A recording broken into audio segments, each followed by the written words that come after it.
जय हिंद दोस्तों, स्वागत है आपका आपके अपने परिवार में। मैं आदित्य रंजन आप सभी का स्वागत करता हूं।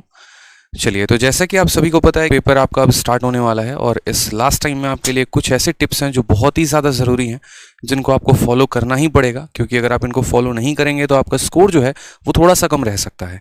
तो इस वीडियो में मैं आपको कुछ टिप्स बताने वाला हूं जिसके माध्यम से आप अपने स्कोर को थोड़ा बढ़ा सकते हैं और जो आपका सिलेक्शन बॉर्डर तक रह रहा है वहां से आप अपने सिलेक्शन को कन्फर्म कर सकते हैं। ठीक है, बहुत ज़्यादा बच्चों की डिमांड थी कि इसके ऊपर वीडियो लेकर आइए, तो ये वीडियो आपके सामने है। तो सबसे पहले बात करते हैं यहाँ पर कि देखिए, आपको अभी से मॉक टेस्ट लगाना शुरू कर देना है।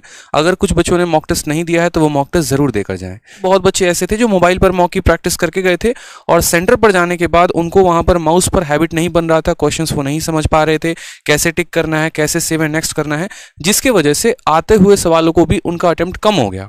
ठीक है, तो एटलीस्ट अगर आपके पास सिस्टम नहीं है तो कम से कम किसी दोस्त से बोरो कर लीजिए या साइबर कैफे में चले जाइए, लेकिन एक आधा मॉक का जो है कम से कम 4-5 मॉक की प्रैक्टिस आप सिस्टम पर करके जाइए, क्योंकि जब वहां पर आप जाएंगे तो एक ऐसा आपको इंटरफेस मिलेगा, जो सवालों को आप टिक करेंगे वो हरे कलर का होगा, जो आप छोड़ देंगे वो लाल कलर का होगा और जिनको टिक करके छोड़ेंगे वो नीले कलर का होगा।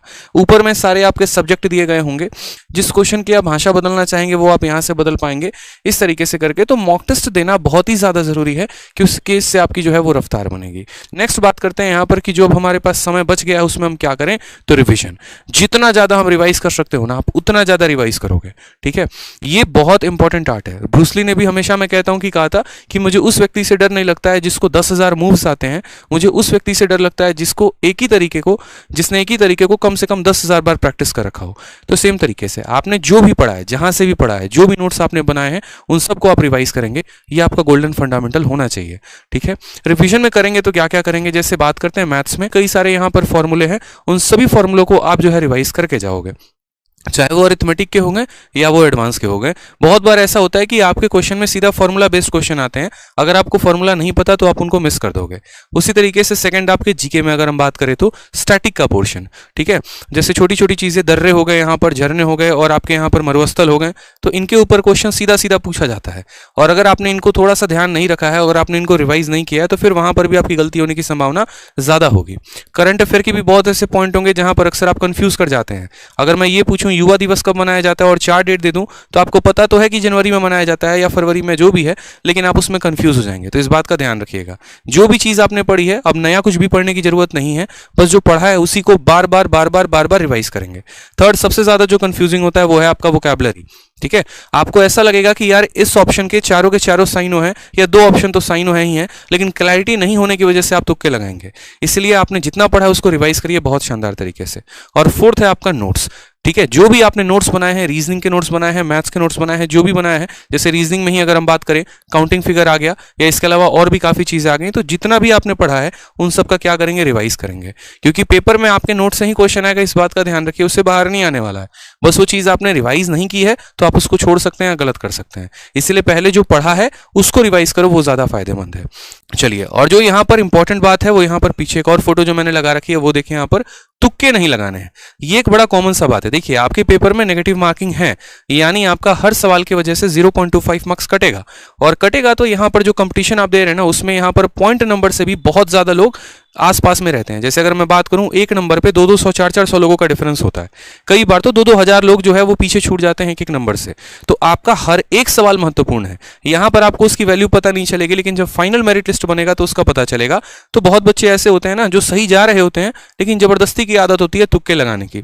तो तुक्के मत लगाना, क्योंकि तुक्के लगाते वक्त यहाँ पर जो है आपका एकदम बढ़िया वाला फोटो, इसे एकदम मन में एकदम खुश रहोगे, अब भाई मजा आ गया, एकदम सारे सवाल करके आए हैं। क्योंकि एक मोहतरमा का हम वीडियो देख रहे थे अभी कुछ दिन पहले CHSL में, 100 के 100 सवाल करके आई हैं। ठीक है, तो खुश तो होते हैं जब लगा के आते हैं, सेंटर से बाहर इसे एकदम चेहरा झलकता है, लेकिन जिस दिन आंसर की आती है ऐसा वाला भी चेहरा हो जाता है। इस बात का ध्यान रखना। ठीक है, तो पहले का रिजल्ट पे मत फोकस करो, बाद क्या होने वाला है उसको देखकर अभी सोच लो, तो तुक्के नहीं लगाने। हाँ, उस केस में जब आपकी नैया पार नहीं लग रही, जब आपको पता है कि 30 या 40 क्वेश्चन ही आपसे हो रहे हैं, तो उस केस में फिर लगाना ना लगाना बात बराबर पड़ जाता है। तो उस केस में लगाकर आप थोड़ा सा जो है एक तरीके से अपने लिए सिक्योरिटी ढूंढ सकते हैं।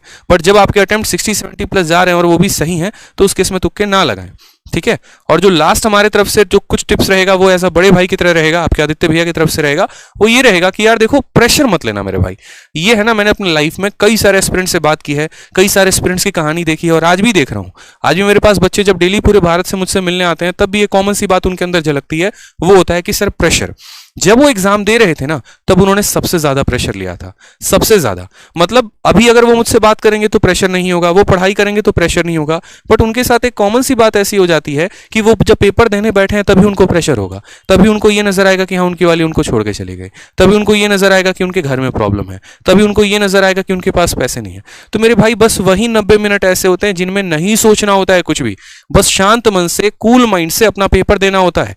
आसपास क्या चल रहा है कोई फर्क नहीं पड़ता, बस आपके पास वो पेपर है और उसी पेपर पर आपको फोकस करना है, उसके हर क्वेश्चन पर फोकस करना है। यकीन मानिए जितने सवाल उसमें आए हैं ना उन सब में से लगभग आप होकर गुजर चुके हो, आपने लगभग पढ़ा ही पढ़ा है। तो इसीलिए आप जो है शांत माइंड से कूल माइंड से सवालों को पढ़ेंगे और उनका आंसर पेपर में देंगे। साथ में यहां पर बात करते हैं तो सवालों से दंगल मत करना किसी भी सिचुएशन में कि नहीं तुमको हम कैसे छोड़े, तुमको तुम बनाएंगे, जबरदस्ती का यहां पर जो है आप कंसेप्ट लगा रहे हो, ठीक है, भीड़े पड़े हो और बाकी पूरा का पूरा सवाल बचा है, ऐसे नहीं करते। एक स्टूडेंट थे गुरुकुल में, काफी अच्छे पढ़ने में थे, लेकिन उनके साथ दिक्कत यही थी कि वो सवालों को ईगो पे ले लेते थे और ईगो पे लेने के चलते उनका कई बार पेपर खराब हो जाता था। आपको ईगो पे पेपर नहीं लेना है, नहीं आएगा छोड़ दीजिए, कोई बात नहीं, क्या पता लास्ट के सारे क्वेश्चन ईजी हो, पहले आप वहां पहुंचिए तो सही। तो इसीलिए पहले आपको फर्स्ट गो में पूरा का पूरा 100 तक सवालों तक पहुंचना है, उसके अलावा आपको कोई गलती नहीं करनी, ठीक है। साथ में जितने बच्चे हैं उन सभी को हमारे तरफ से, हमारी टीम की तरफ से all the best and good luck for your exam. अच्छे से पेपर देना है, सिलेक्शन लेना है, ठीक है, और परेशान नहीं होना है। खुश रहिए लाइफ में, all the best, thank you. और वीडियो कैसे लगी कमेंट बॉक्स में जरूर बताइएगा। धन्यवाद।